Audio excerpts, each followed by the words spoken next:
ಕಮಲಾಪುರ ಎಂಬ ಒಂದು ಸಣ್ಣ ಹಳ್ಳಿಯಲ್ಲಿ ರಾಜು ಎಂಬ 18 ವರ್ಷದ ಹುಡುಗನು ವಾಸಿಸುತ್ತಿದ್ದ. ರಾಜು ಅನಾಥನಾಗಿದ್ದ.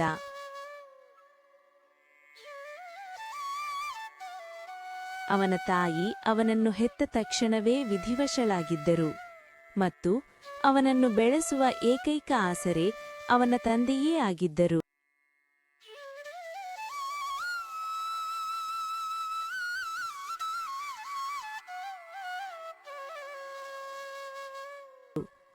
ರಾಜು 8 ವರ್ಷದವನಾಗಿದ್ದಾಗ ಅವನ ತಂದೆ ಕೆಲಸಕ್ಕಾಗಿ ಕಾಡಿಗೆ ಹೋದರು. ಆದರೆ ಮತ್ತೆ ಯಾವತ್ತೂ ಮರಳಿ ಬರಲಿಲ್ಲ.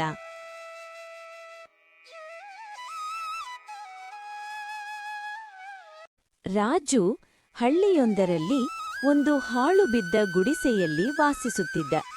ಅವನ ಮನೆಯ ಸಮೀಪದಲ್ಲೇ ಹಳ್ಳಿಯ ರಾಮಣ್ಣ ಮತ್ತು ಅವರ ಪತ್ನಿ ವಾಸಿಸುತ್ತಿದ್ದರು. ಅವರಿಗೆ ತಮ್ಮದೇ ಆದ ಮಕ್ಕಳಿರಲಿಲ್ಲ. ಆದ್ದರಿಂದ ರಾಜುವಿನ ತಂದೆ ತಾಯಿ ಇಲ್ಲದ ನಂತರ ಅವರು ರಾಜುವನ್ನೇ ತಮ್ಮ ಮಗನಂತೆ ಬೆಳೆಸಿದರು. ಈಗೋ ರಾಜು ಮಗನೇ, ಇದು ಊಟ, ತಿನ್ನು. ಕಡಿಮೆಯಾದರೆ ಮತ್ತೆ ನನ್ನ ಬಳಿ ಬಂದು ತೆಗೆದುಕೋ. ಅಯ್ಯೋ ಅತ್ತೆ, ನಾನು ಎಷ್ಟು ದಿನ ನಿಮ್ಮ ಮೇಲೆ ಭಾರವಾಗಿರಲಿ.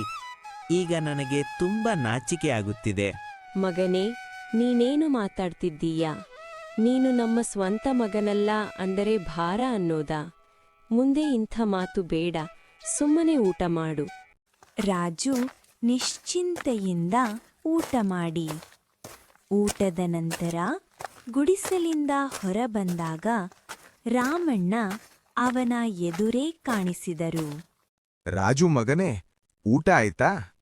ಹೌದು ರಾಮಣ್ಣ ಸಾಹೇಬ್ರೆ, ಅತ್ತೆ ತಂದುಕೊಟ್ಟ ಊಟ ತಿಂದೇ ಬಂದಿದ್ದೇನೆ. ಚೆನ್ನಾಗಿದೆ. ಈಗ ನೀನು ದೊಡ್ಡವನಾಗಿದ್ದೀಯ. ನಿನ್ನನ್ನು ನೀನೇ ನೋಡಿಕೊಳ್ಳಲು ಕಲಿಬೇಕು. ನೀವು 8 ವರ್ಷದಿಂದ ನನ್ನನ್ನು ನೋಡಿಕೊಂಡಿದ್ದೀರಾ. ಆದರೆ ಈಗ ನನಗೆ ನಾಚಿಕೆಯಾಗುತ್ತಿದೆ. ನಾನು ಕೆಲಸ ಮಾಡಬೇಕು.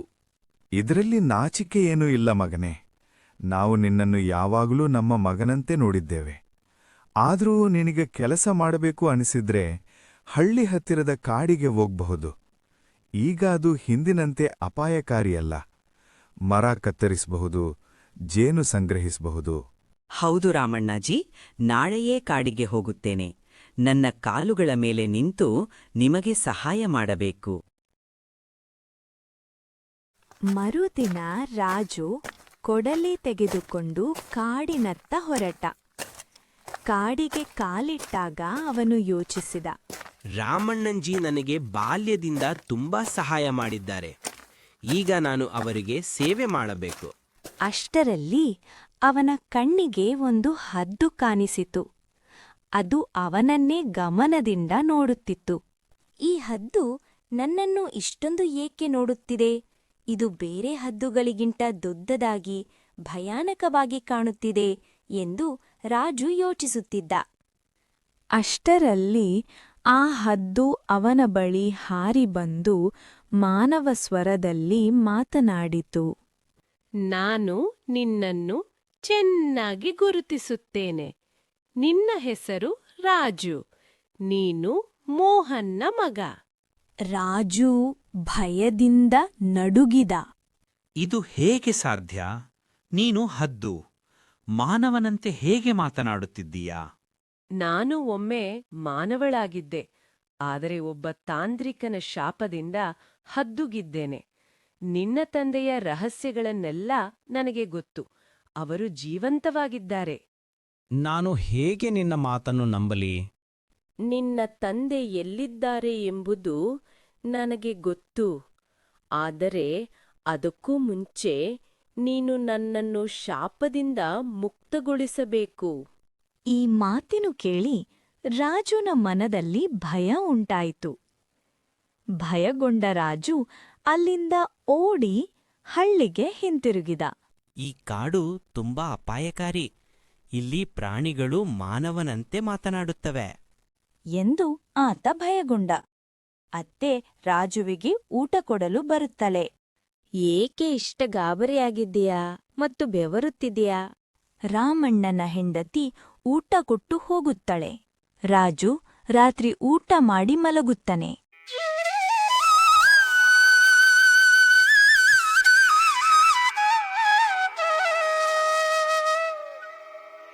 ಮರುದಿನ ಬೆಳಗ್ಗೆ ಅವನ ಭಯ ಕಡಿಮೆಯಾಯಿತು.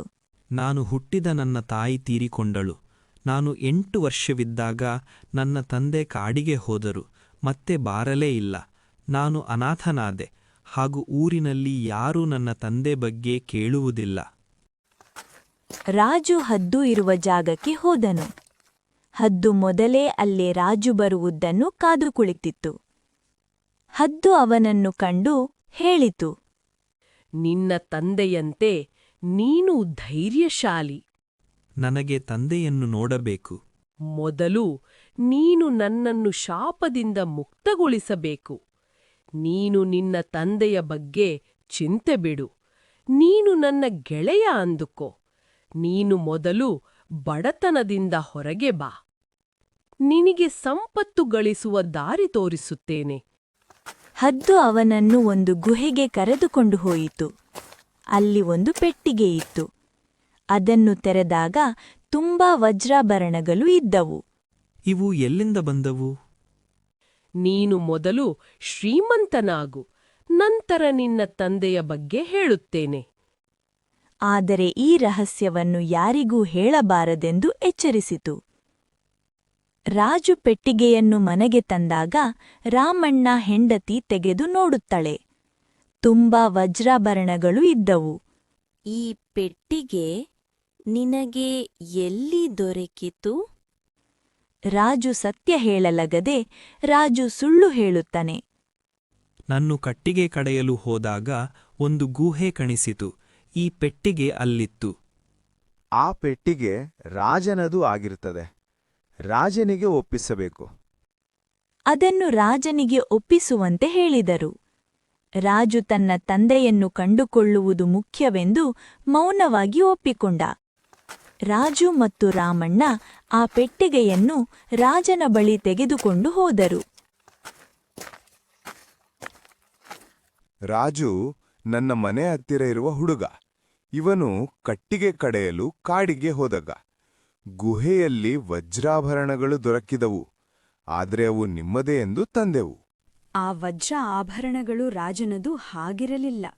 ಆದರೆ ರಾಜ ಹೇಳುತ್ತಾನೆ, ಆ ವಜ್ರಾಭರಣಗಳು ನನ್ನದು ಮತ್ತು ಅವುಗಳನ್ನು ನಾನು ಗುಹೆಯಲ್ಲಿ ಇಟ್ಟಿದ್ದೆ ಎಂದು ಸುಳ್ಳು ಹೇಳುತ್ತಾನೆ. ರಾಜನು ಸುಳ್ಳು ಹೇಳುತ್ತಾನೆ ಎಂದು ಸುಮ್ಮನಿದ್ದನು. ರಾಜನ ಆ ವಜ್ರ ಆಭರಣಗಳನ್ನು ತೆಗೆದುಕೊಂಡು, ರಾಜು, ನಿನ್ನ ಪ್ರಾಮಾಣಿಕತೆ ಮೆಚ್ಚುತ್ತೇನೆ ಮತ್ತು ನಿನ್ನ ಪ್ರಾಮಾಣಿಕತೆಗೆ ಬಹುಮಾನ ತೆಗೆದುಕೋ. ಸ್ವಲ್ಪ ಹಣವನ್ನು ಕೊಟ್ಟು ಕಳಿಸಿದನು. ರಾಮಣ್ಣ ಮತ್ತು ರಾಜು ಮನೆಗೆ ಬಂದರು. ರಾಜ ಕೊಟ್ಟ ಹಣವನ್ನು ರಾಮಣ್ಣ ಸಾಹೇಬರಿಗೆ ಕೊಟ್ಟನು. ಮತ್ತೆ ರಾಜು ಕಾಡಿಗೆ ಹೋದಾಗ ಒಬ್ಬ ಸಾಧು ಕಾಣಿಸಿಕೊಂಡ. ಮಗ, ನೀನ್ ಯಾರು? ಈ ಮೊದಲು ಕಾಡಿನಲ್ಲಿ ನೋಡಿಲ್ಲ. ನಾನು ಈ ಕಾಡಿನಲ್ಲಿ ಆಗೊಮ್ಮೆ ಈಗೊಮ್ಮೆ ಬರುತ್ತೇನೆ. ಸಾಧು ಅವನನ್ನು ಹಿಂಬಾಲಿಸಿದನು. ನೀವು ಗುಹೆಯಲ್ಲಿರುವ ಸೀಸದಲ್ಲಿರುವ ಜಲವನ್ನು ತಂದುಕೊಡಬೇಕು. ಈವಾಗಲೇ ತಂದುಕೊಡುತ್ತೇನೆ. ಈಗಲೇ ಬೇಡ, ಪೌರ್ಣಿಮೆಯ ರಾತ್ರಿ ತಂದುಕೊಡು. ಸರಿ ಎಂದು ಮನೆಗೆ ಬಂದನು. ಸಾಧು ರಾಜು ಹದ್ದಿನ ಜೊತೆಗೆ ಮಾತನಾಡುವುದನ್ನು ನೋಡುತ್ತಾನೆ. ರಾಜುವಿನ ಮನೆಯವರೆಗೆ ಬರುತ್ತಾನೆ.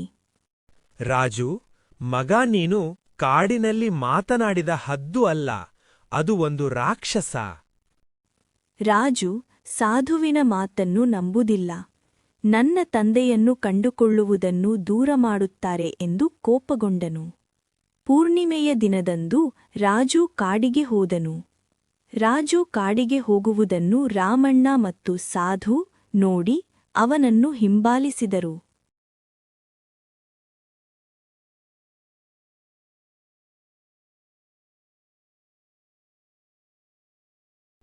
ರಾಜು, ನಿನ್ನ ತಂದೆ ಹಳ್ಳಿಯನ್ನು ರಕ್ಷಿಸಲು ತಮ್ಮ ಪ್ರಾಣ ತ್ಯಾಗ ಮಾಡಿದರು.